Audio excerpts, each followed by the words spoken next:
Capítulo 11. O discurso do general Louvenhiel. A misericórdia e a verdade, meus amigos, encontraram uma a outra, disse o general.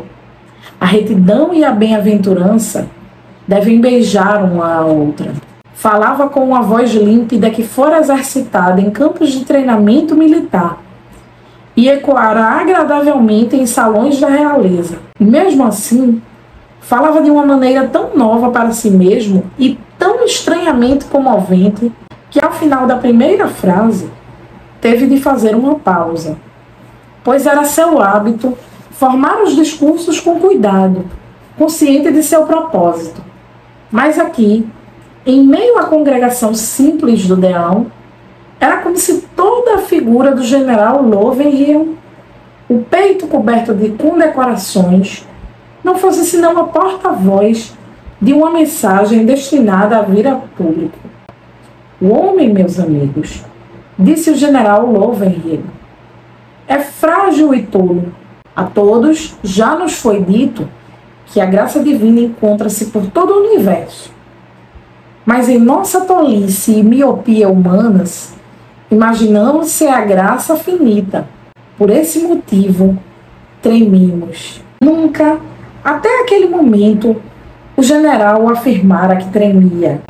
Ficou genuinamente surpreso e até chocado de ouvir a própria voz proclamar o fato. Trememos antes de fazer nossas escolhas na vida e, após tê-las feito, trememos de medo de ter escolhido errado. Mas eis que chega o momento em que nossos olhos estão abertos e vemos e percebemos que a graça é infinita. A graça, meus amigos, não exige nada de nós, senão que a aguardemos com confiança e a reconheçamos com gratidão. A graça, irmãos, não impõe condições e não escolhe nenhum de nós em particular. A graça nos toma a todos em seu seio e proclama anistia geral. Vejam, aquilo que escolhemos nos é dado, e aquilo que recusamos nos é igualmente e, ao mesmo tempo, concedido. Sim, que o que rejeitamos seja copiosamente vertido sobre nós, pois que a misericórdia e a verdade encontraram uma a outra, e a retidão e a bem-aventurança beijaram uma a outra. Os irmãos e irmãs não compreenderam inteiramente o discurso do general, mas seu rosto sereno e inspirado e o som das palavras bem conhecidas e estimadas capturou e comoveu todos os corações. Dessa maneira, após 31 anos, o general Louvenhiel triunfara em dominar a conversa à mesa de jantar do deão. Sobre o que aconteceu mais tarde nessa noite, nada concreto pode ser afirmado. Nenhum dos convidados dali em diante guardou qualquer lembrança clara disso. Só sabiam que os aposentos da casa se encheram com uma luz celestial, como se inúmeros pequenos halos houvessem se misturado numa única e gloriosa radiância. Um bando de velhos taciturnos adquiriu o dom da glossolalia. Ouvidos que por anos estiveram quase surdos, abriram-se para ela. O próprio tempo fundiu-se na eternidade. Muito depois da meia-noite, as janelas da casa brilhavam como ouro, e canções douradas fluíam através da janela invernal. As duas senhoras idosas que outrora haviam se difamado mutuamente, agora em seus espíritos retrocediam muitos anos no passado, além do período malévolo ao qual estavam presas, aos dias da mais tenra infância, quando, juntas, preparavam-se para a crisma e de mãos dadas haviam enchido as ruas de Berlevague com cantorias. Um irmão na congregação deu em outro um soco nas costelas, como um bruto afago entre rapazes, e exclamou: "Você me tapeou com aquela madeira, seu patife?" O irmão, assim abordado, quase desmaiou numa sublime explosão de risadas, mas as lágrimas corriam-lhe dos olhos. "Sim, eu fiz isso, amado irmão", respondeu. "Eu fiz isso." O comandante Alvorsen e a Madame Oppengarden, de repente, viram-se bem juntos um do outro num canto e trocaram um longo beijo. para a qual o romance incerto e secreto da juventude jamais lhes dera tempo. O rebanho do velho Deão era gente humilde. Quando mais tarde em suas vidas pensaram nessa noite, nunca lhes ocorreu a nenhum deles que pudessem ter se exaltado por mérito próprio.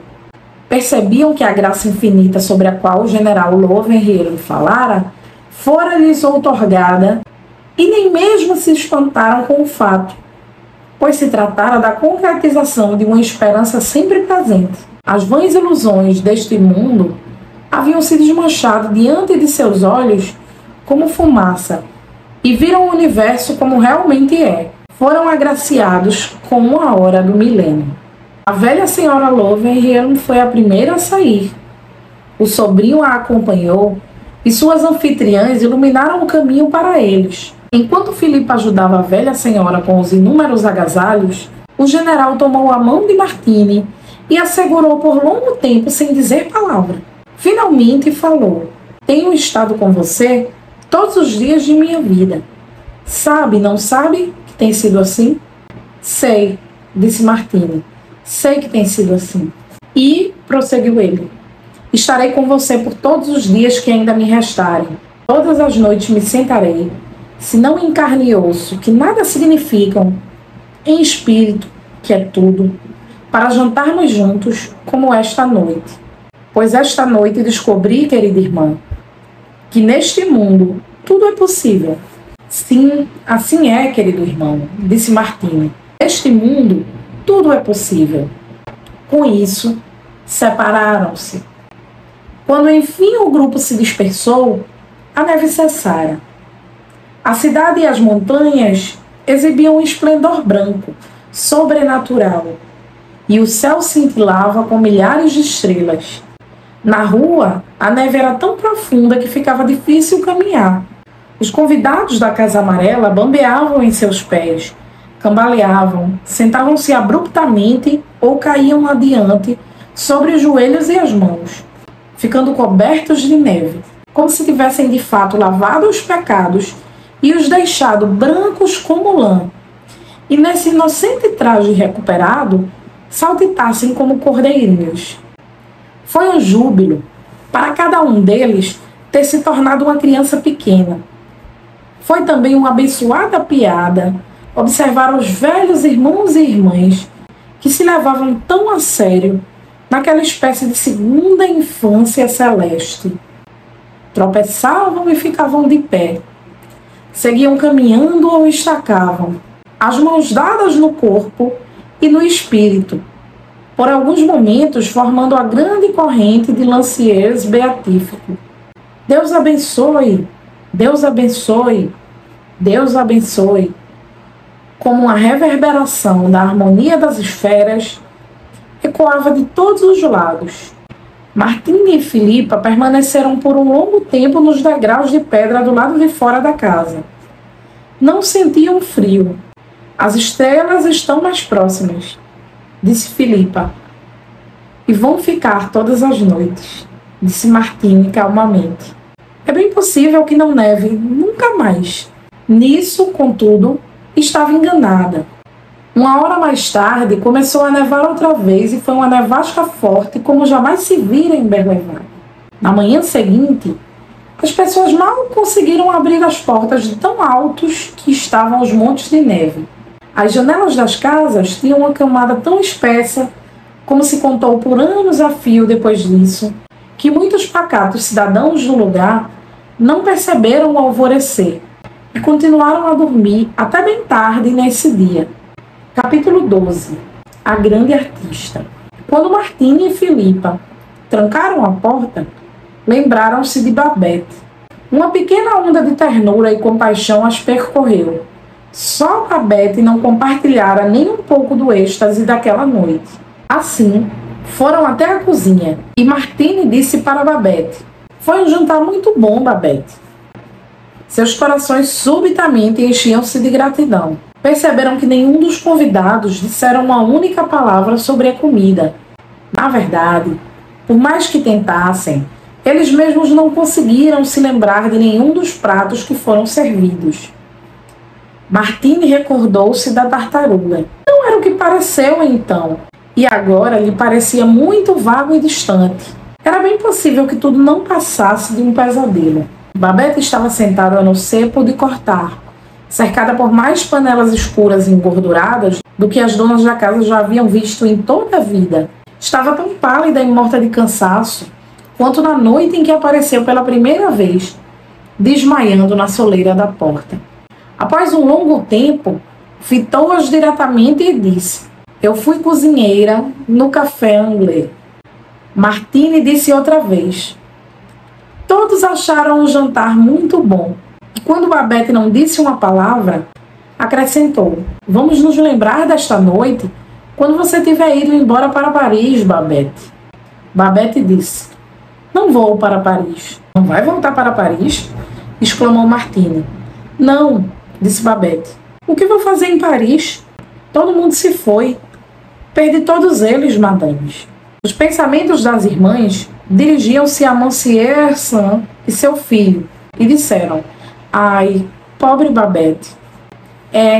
Todo mundo se foi," disse Babette.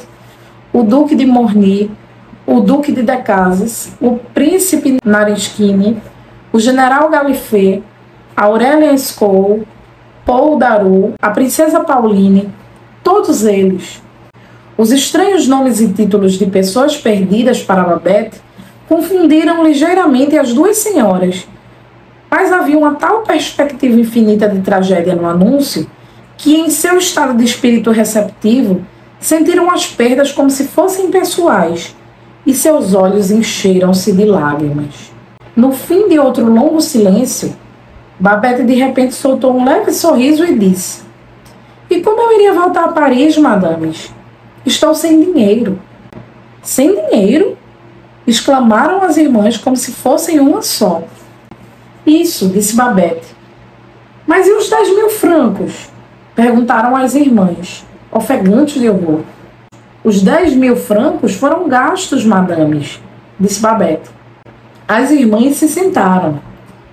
Por um minuto, ficaram sem fala. "Mas 10.000 francos?" sussurrou lentamente Martine. "O que queriam, madames?" disse Babette com grande dignidade. "Jantar para 12 no café anglais custaria 10.000 francos." As senhoras continuavam sem uma palavra para dizer. A novidade era-lhes incompreensível. Mas já então, muitas coisas nessa noite, de uma forma ou de outra, estavam além da compreensão. Martine lembrou-se da história contada por um amigo de seu pai que fora missionário na África. O homem salvara a vida da esposa favorita de um velho chefe, e para mostrar sua gratidão, o chefe lhe ofereceu uma lauta refeição. Somente muito depois é que o missionário ficou sabendo, por seu próprio serviçal negro, que aquilo que comera era um gordo netinho do chefe, preparado em honra do grande curandeiro cristão. Sentiu um calafrio. Mas o coração de Filipa se desmanchava em seu peito. Parecia-lhe que uma noite inesquecível estava destinada a terminar com uma prova inesquecível de lealdade e autossacrifício de um ser humano. "Querida Babette", disse delicadamente, "não deveria ter gasto tudo o que tinha por nossa causa." Babette lançou um olhar penetrante à sua patroa, um olhar estranho. Não haveria compaixão, até mesmo desdém, no fundo dele? "Por sua causa?" retrucou. "Não, foi por minha causa." Ergueu-se do topo e ficou de pé diante das duas irmãs. "Sou uma grande artista," disse. Esperou um minuto e então repetiu: "Sou uma grande artista, madames." Mais uma vez, por um longo tempo, houve silêncio na cozinha. Depois, Martine disse: "Então vai ser pobre o resto da vida, Babette?" "Pobre?" disse Babette. Sorriu para si mesma ao ouvir isso. "Não, nunca vou ser pobre. Já lhes disse que sou uma grande artista." "Uma grande artista, madames, nunca é pobre." "Temos algo, madames, a respeito do qual as outras pessoas não fazem a menor ideia." Embora as duas senhoras idosas não encontrassem mais nada que dizer, no coração de Filipa vibraram cordas profundas, esquecidas. pois outrora ouvira falar, muito tempo antes, do café anglês. Outrora ouvira falar, muito tempo antes, dos nomes na trágica lista de Babette. Levantou-se e deu um passo na direção da criada. Mas todas essas pessoas que mencionou, disse, esses príncipes e gente importante de Paris, cujos nomes disse, Babette, você mesma lutou contra eles. Você foi uma comunarde. O general que mencionou mandou matar seu marido e seu filho. Como pode sofrer por eles? Os olhos negros de Babette fitaram os de Filipa. Sim, disse ela, eu fui uma comunarde. Graças a Deus eu fui uma comunarde. E as pessoas que mencionei, madames, eram más e cruéis. Deixaram o povo de Paris passar fome. Levaram opressão e injustiça aos pobres. Graças a Deus, eu fiquei numa barricada, descarreguei minha arma por meus concidadãos. Mas mesmo assim, madames, não voltarei a Paris. Agora que as pessoas de quem falei já não estão mais por lá. Ficou imóvel, perdida em pensamentos. Vejam, madames, disse finalmente. Essas pessoas me pertenciam, eram minhas. Foram criadas e educadas a um custo tão elevado que as senhoras, minhas queridas, jamais poderiam imaginar ou acreditar. Para compreender a grande artista que sou, eu era capaz de torná-los felizes.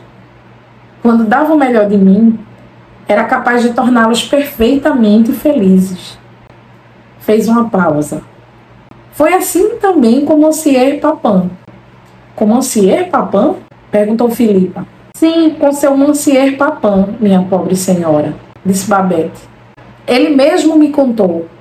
É terrível e insuportável para um artista, disse, ser encorajado a fazer, ser aplaudido por fazer, quase o melhor, disse. No mundo todo, um longo lamento é emitido pelo coração do artista. Permita-me dar o máximo de mim. Filipa foi até Babette e envolveu-a em seus braços. Sentiu o corpo da cozinheira como um monumento de mármore contra o seu. Mas ela mesma tremia muito dos pés à cabeça. Por alguns instantes, não conseguiu falar nada. Então sussurrou. Contudo, sinto que não é o fim. Sinto, Babette, que isto não é o fim. No paraíso, será a grande artista que Deus planejou. Ah, acrescentou, lágrimas escorrendo-lhe pelo rosto. Ah, como encantará os anjos. Essa foi a maravilhosa leitura A Festa de Babette, da Karen Blixen. O que vocês acharam desse livro? Me conta aqui nos comentários. Eu espero que vocês tenham gostado desse projeto. Lembrando que segunda-feira que vem eu vou trazer Amor e Amizade e Outras Histórias, um livro da Jane Austen. Então eu vou ler ele com vocês. É um livro curtinho, assim como A Festa de Babette. Acho que vocês vão gostar bastante da experiência. Não deixe de curtir o vídeo, de se inscrever no canal. Tchau, um beijo enorme e até o próximo vídeo.